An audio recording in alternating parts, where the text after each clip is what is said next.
Nah, pagi ini saya akan kembali sharing sama saudara. Saya lanjutkan kembali bagian kedua pengajaran firman tentang belajar dari kehidupan Kaleb. Kita baca kembali ayatnya ya. Bilangan pasal 14 ayat 22 sampai 24. Kita baca berganti-gantian, masing-masing satu ayat. Saya 22, Anda 23, 24-nya sama-sama ya.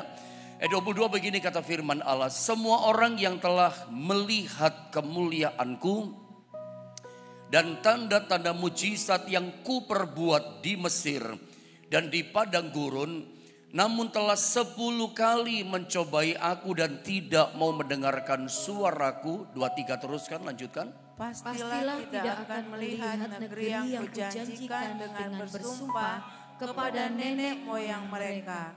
Semua yang menista aku ini tidak akan melihatnya. Ayat 24, mari bersama 2 dan 3. Tetapi hambaku Kaleb karena lain jiwa yang ada padanya, dan ia mengikut aku dengan sepenuhnya. Aku membawa masuk ke negeri yang telah dimasukinya itu, dan keturunannya akan memilikinya. Kemarin saya katakan langsung saja ya, lihat gambar pertama. Kemarin kita belajar bahwa Kaleb itu adalah pribadi yang spesial di mata Tuhan. Kenapa Kaleb mendapat pengecualian? Karena orang ini spesial. Tadi kita baca di dalam bilangan 14, 22, 23, hampir mayoritas bangsa Israel yang lahir di tanah Mesir, yang umur 20 tahun ke atas berarti, itu kurang lebih hampir 3 juta orang, semuanya gagal tidak bisa masuk tanah Kanaan. Cuma 2 orang, Kaleb dan Yosua yang berhasil masuk bersama dengan generasi orang Israel jutaan juga yang lahir di padang gurun. Generasinya Yosua. Tapi semua generasi pertama, generasinya Musa yang lahir yang ada di tanah Mesir, semuanya gagal, tidak berhasil. Kenapa? Tadi 22 kita baca 10 kali mereka mencobai Tuhan. 10 kali mereka tidak mendengarkan perkataan Tuhan. Yang Alkitab katakan mereka menista namaku 10 kali. Sekali nggak apa-apa, 2 kali nggak apa-apa mencobai Tuhan, bimbang, nggak percaya, nggak dengar-dengaran. Begitu yang ke-10 prit, kartu merah jatuh. Kartu merah datang, gagal. Sumpahnya Tuhan dibatalkan. Kalau Tuhan berjanji pakai sumpah itu tertinggi, itu pun dibatalkan sama Tuhan. Kenapa? Udah capek Tuhan hatinya marah. Datang kartu merah sama mereka. 10 kali tidak taat menista nama Tuhan. Gagal masuk tanah Kanaan. Cuman Kaleb dan Yosua. Kita tidak belajar soal Yosua. Kemarin kita belajar apa sih keistimewaan spesialnya Kaleb. Anda lihat gambar-gambar ini.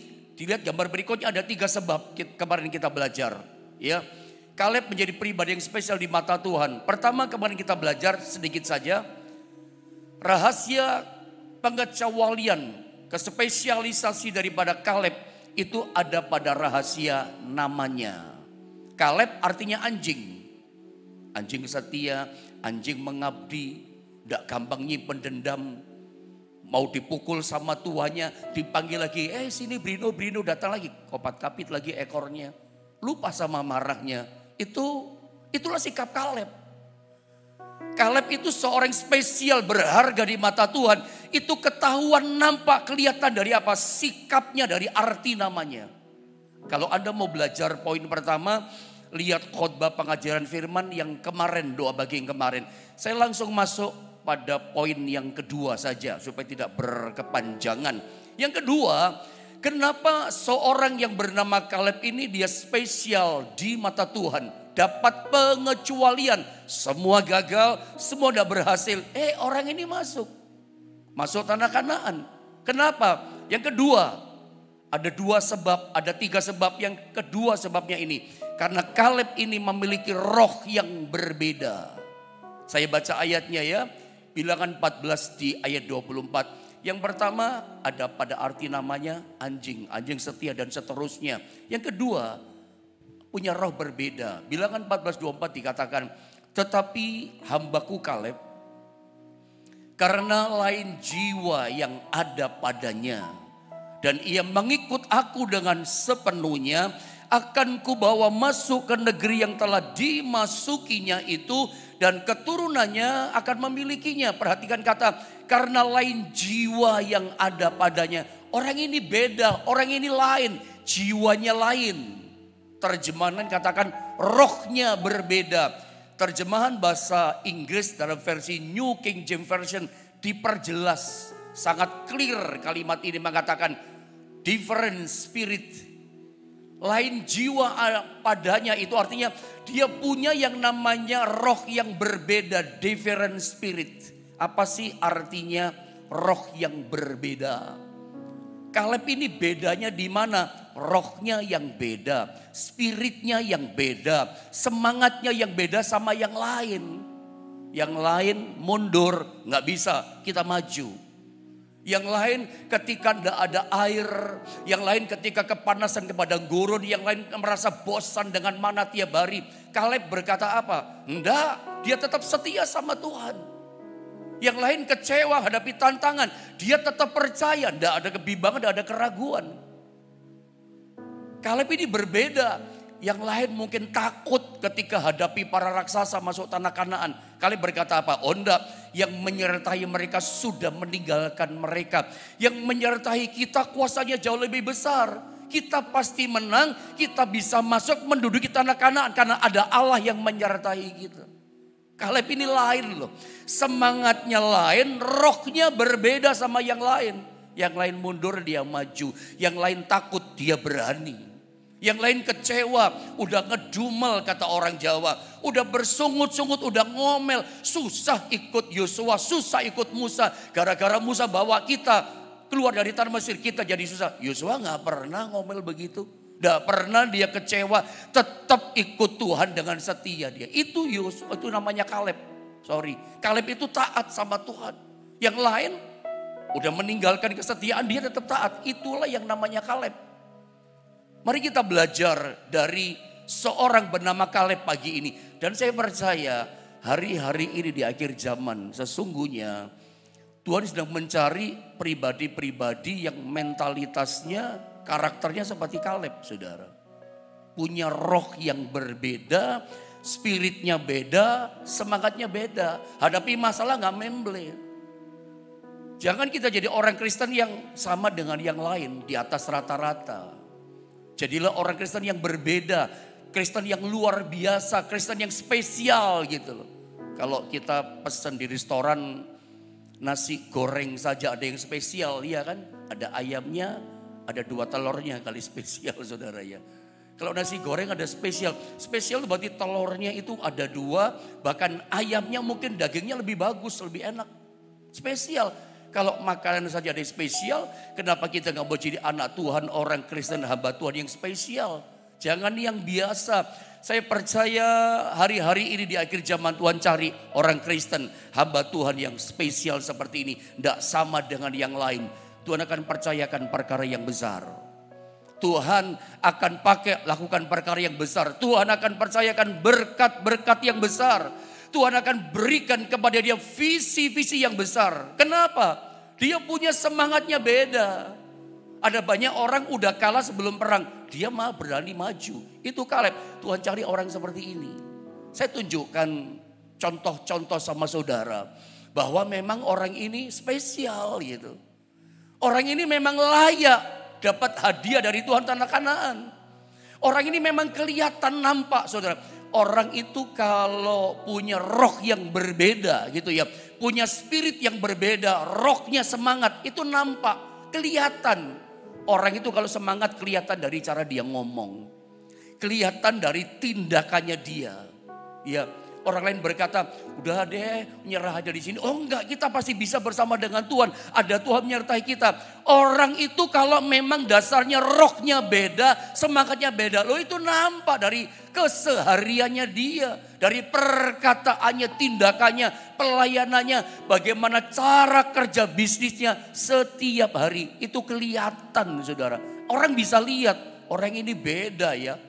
Makanya orang yang rohnya di atas rata-rata, rohnya spesial, itu kelihatan orang bisa tahu.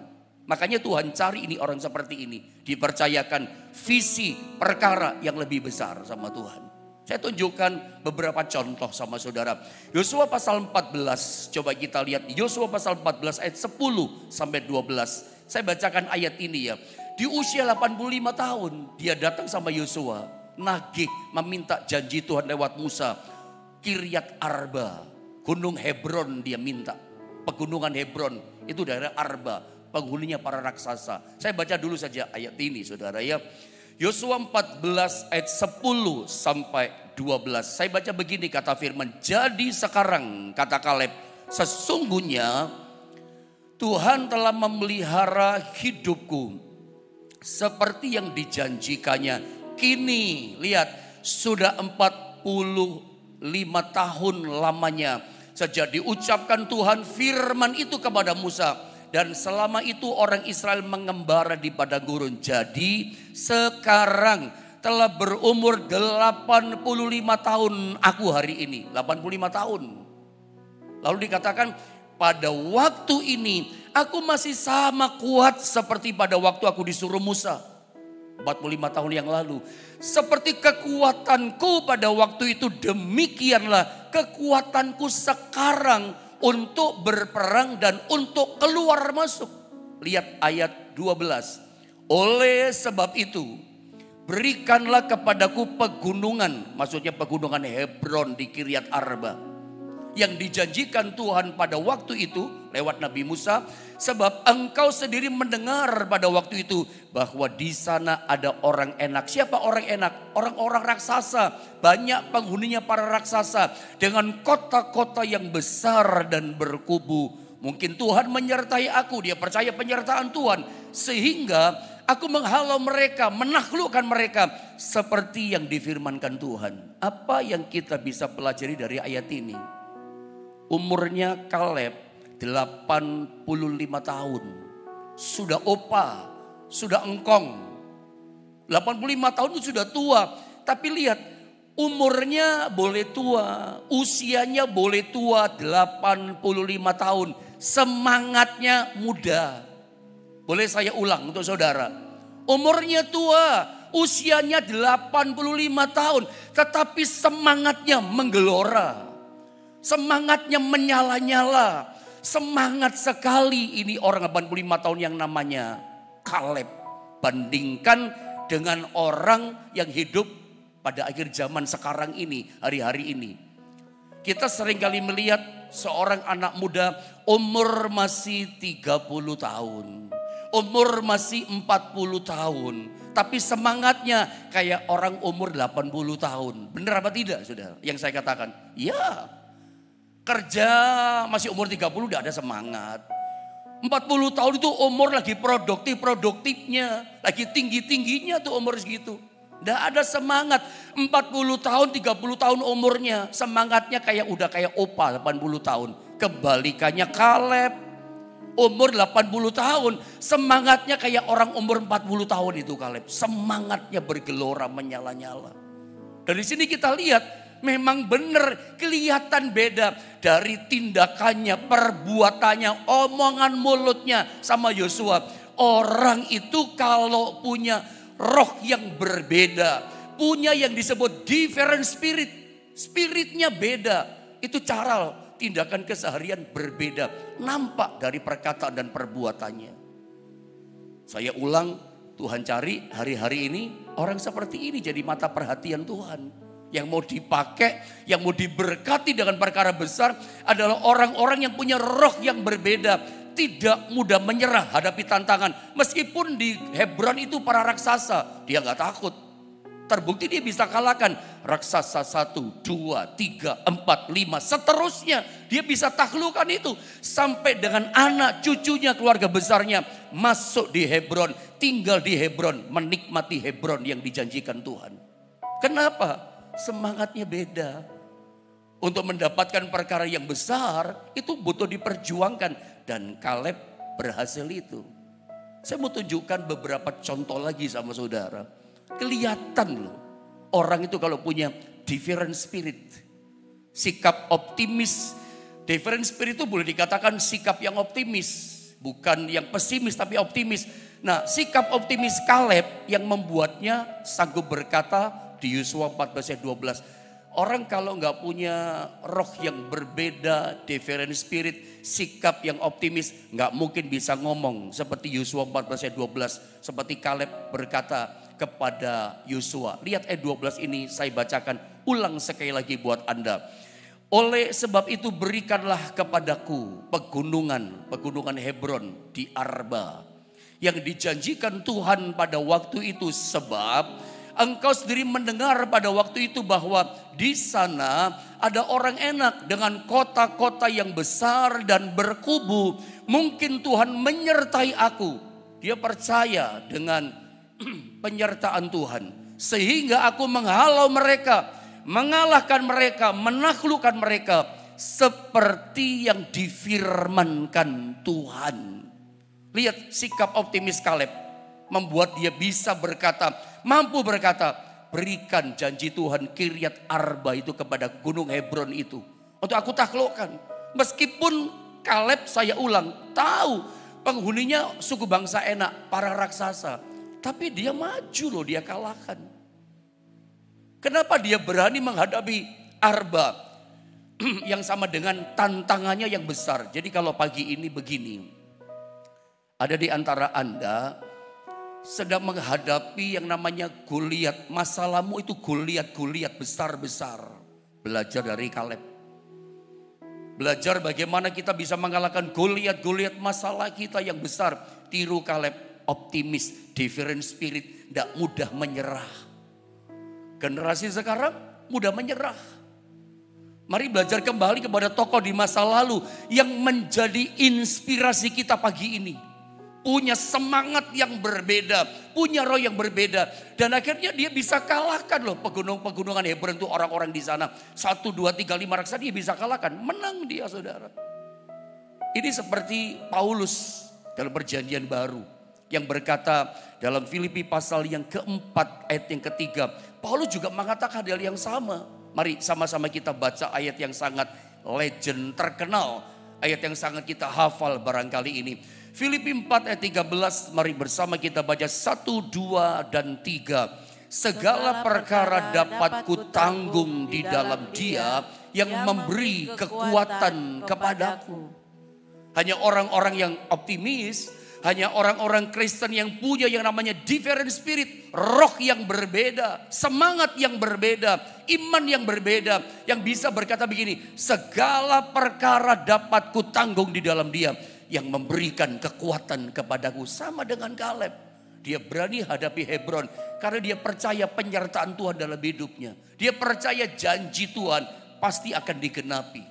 Makanya dia semangat bukan karena kekuatannya, different spirit yang dia punya. Different spirit itu karena apa? Karena kuasa Tuhan. Dia tahu ada Tuhan menyertai dia. Hari ini kalahkan Goliat masalahmu dengan keyakinan ada Tuhan bersama kita. Tuhan menyertai kita. Tinggalkan bimbangmu, buang ragumu dan takutmu, percaya Tuhan memberikan kemenangan. Kalau Kaleb bisa kalahkan Hebron, penduduk Hebron, itu karena dia percaya ada kuasa Tuhan. Kaleb itu sudah tua, 85 tahun. Ada banyak kita berpikir, permisi bicara ya, kita umur 60 tahun mungkin, Anda mungkin sudah berumur 70 tahun berpikir, sudah selesai rencana Tuhan. Tidak ada lagi berkat yang lebih besar yang Tuhan mau percayakan. Anda berpikir sudah 60 tahun, 70 tahun sekian, Anda berpikir sudah tidak ada lagi visi Tuhan dituntaskan. Udah sampai di sini, mentok bisnisnya, pekerjaannya, tidak ada lagi proyek lebih besar. Anda belajar dari Kaleb ya Bapak Ibu Saudara.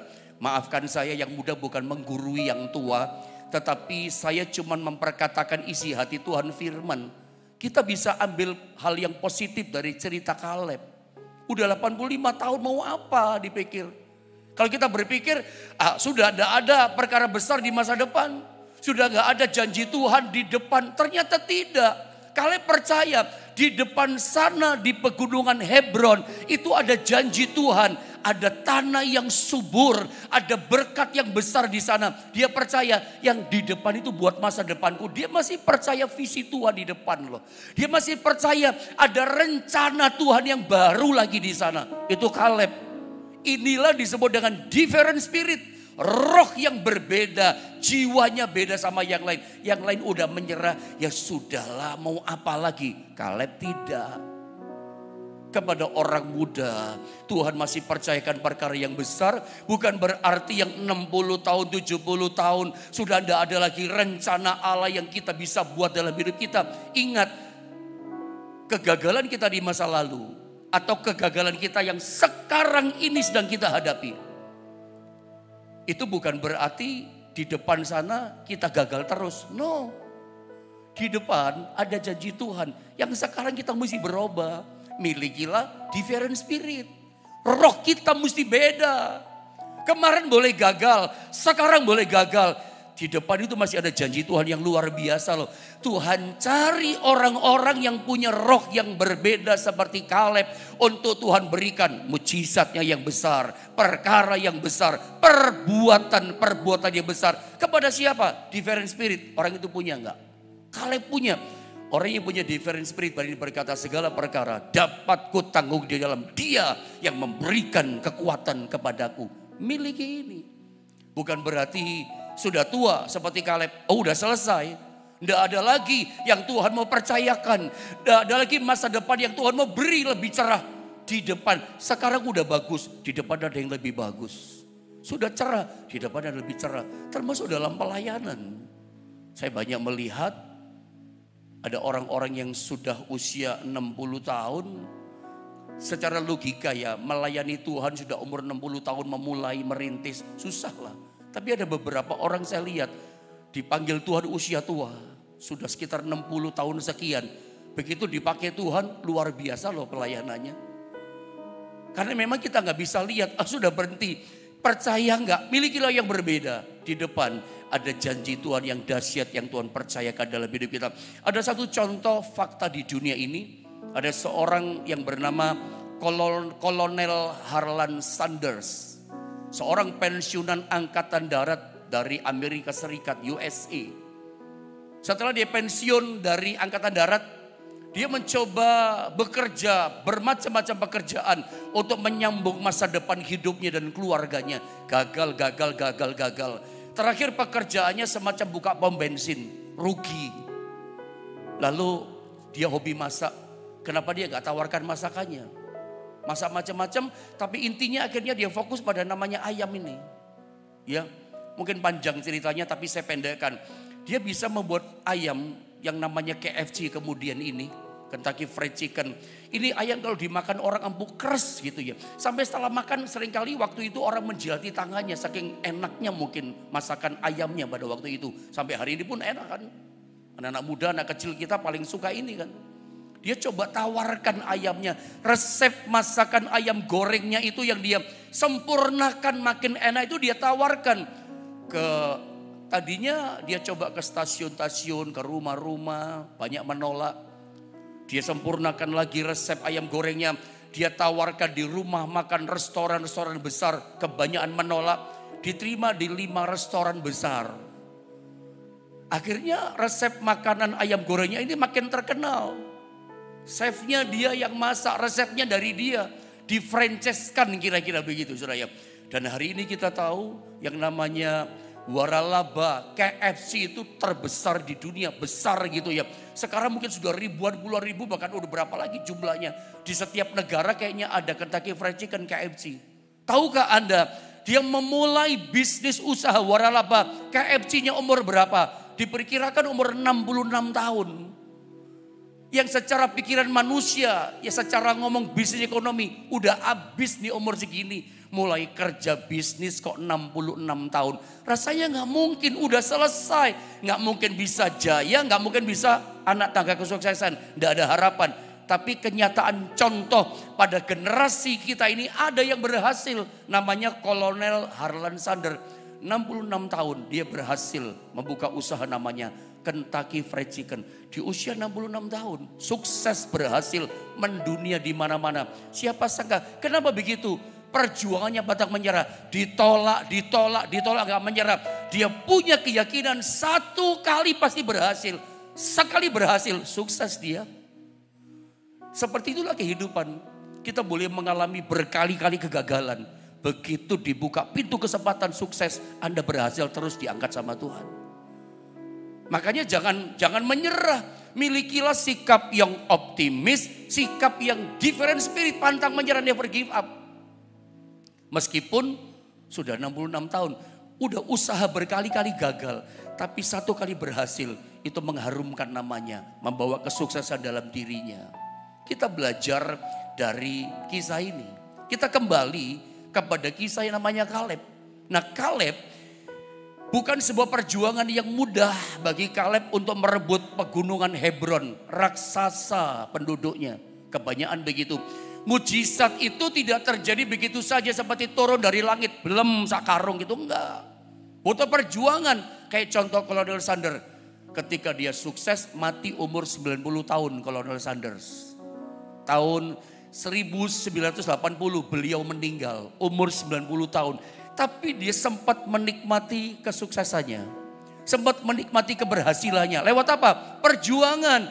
Kesuksesan itu tidak seperti jatuh dari langit. Seperti itulah terjadi pada Yosua. Dia berhasil dengan keluarga besarnya memasuki Hebron, tinggal di Hebron, menduduki Hebron, beranak cucu diberkati di Hebron. Itu bukan kayak durian runtuh mujizat jatuh dari langit.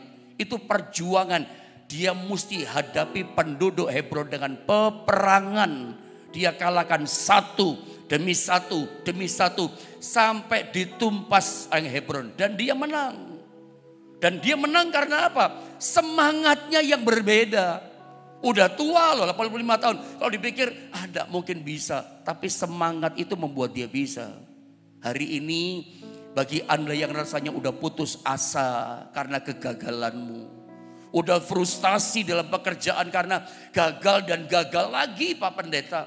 Atau kesehatanmu, mungkin berkali-kali Anda udah berobat, tidak sembuh-sembuh Pak. Saya udah berdoa juga belum dijawab.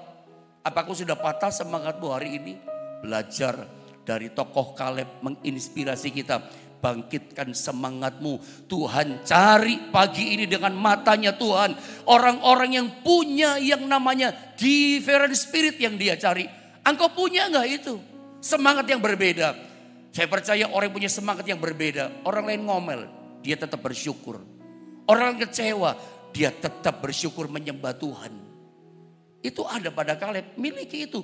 Tinggalkan omelanmu, kecewamu.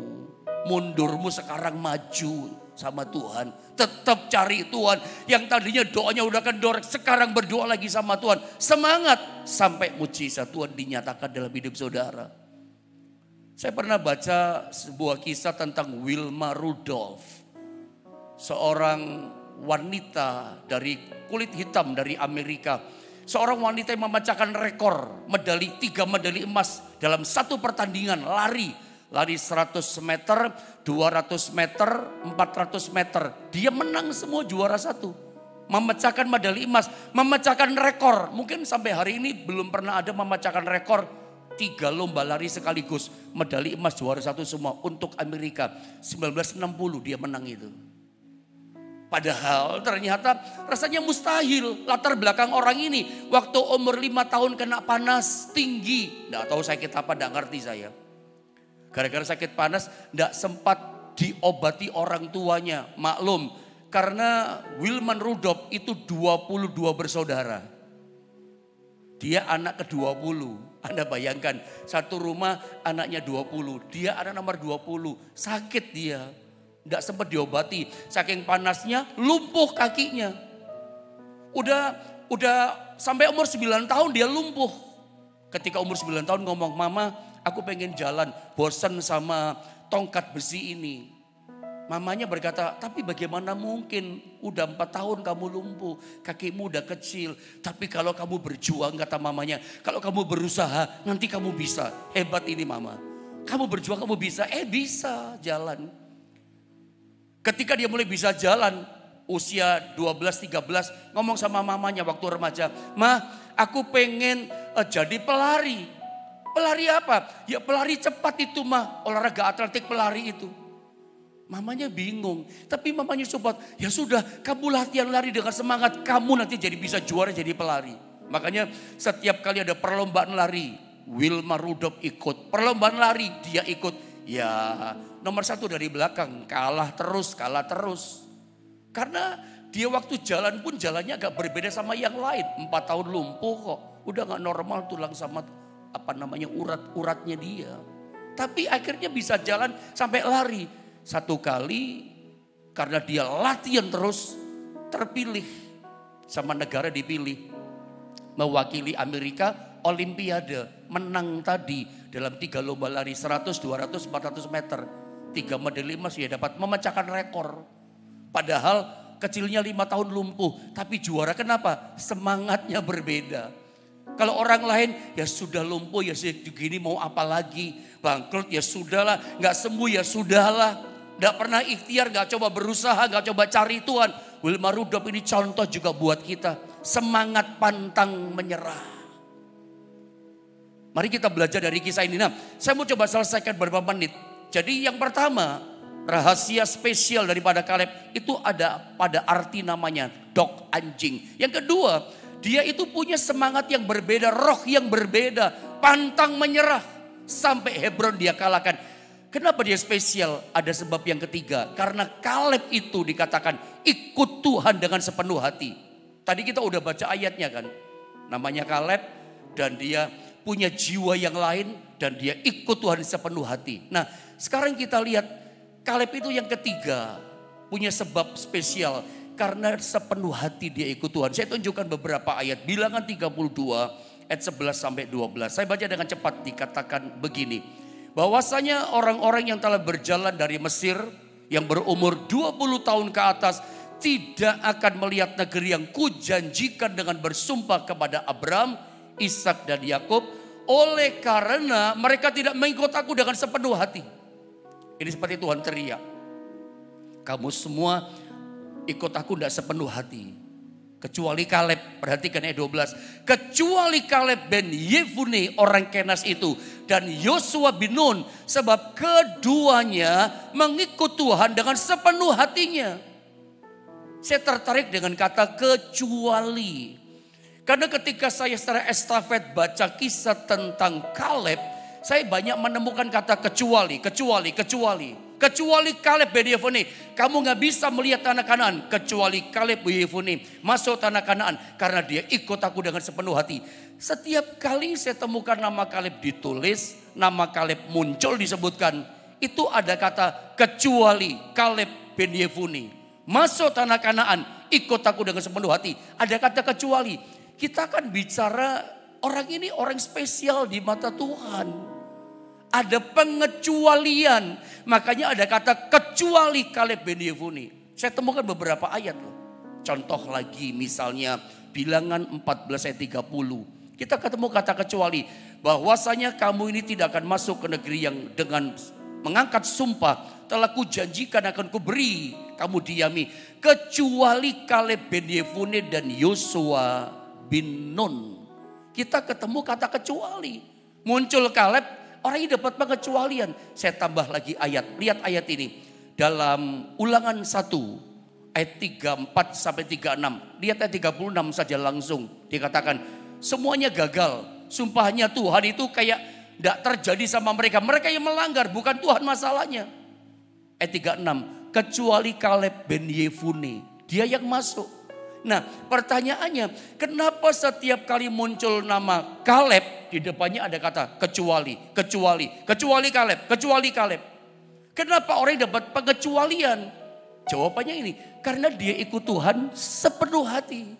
Kalau Anda baca, nanti di rumah tolong dibaca, Yosua pasal 14 ayat 6 sampai 15. Satu perikop ini saja 3 kali dituliskan. Kaleb itu ikut Tuhan sepenuh hati.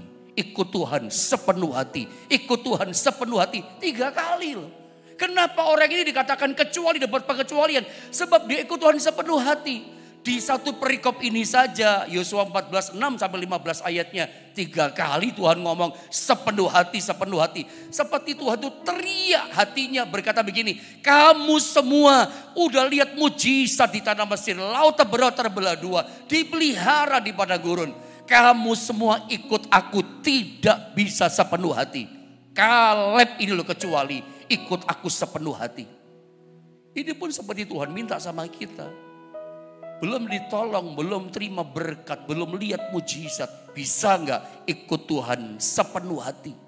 Apa sih artinya sepenuh hati? Terakhir, sepenuh hati artinya apa? Sepenuh hati, ada dua kata. Sepenuh hati yang kedua. Sepenuh, kata sepenuh. Ini perjanjian lama, kata sepenuh suka dipakai ketika Tuhan mentabiskan Harun dan anak-anaknya. Ditabiskan, dipilih, dikhususkan jadi imam. Saya ulang, kata sepenuh itu seperti Tuhan mentabiskan Harun sama anak-anaknya jadi imam, ditabiskan. Jadi kata sepenuh itu artinya ditabiskan. Kata sepenuh artinya dikhususkan. Arti hurufiahnya bagus, kata sepenuh. Tentang pentabisan tadi, seperti orang membuka kedua tangannya, lalu dituangin minyak sampai luber. Itu kata sepenuh. Kedua tangan dituang minyaknya Tuhan, minyak urapan. Sampai luber, tumpah-tumpah itu minyak. Jadi kalau saya gabung, sepenuh hati itu artinya hati kita. Sepenuh hati kan, kalau kita gabung artinya hati kita dengan hati Tuhan itu sampai luber. Bagaimana sih pendeta, hatiku dengan hati Tuhan luber itu bagaimana? Luber itu sampai penuh loh hati kita.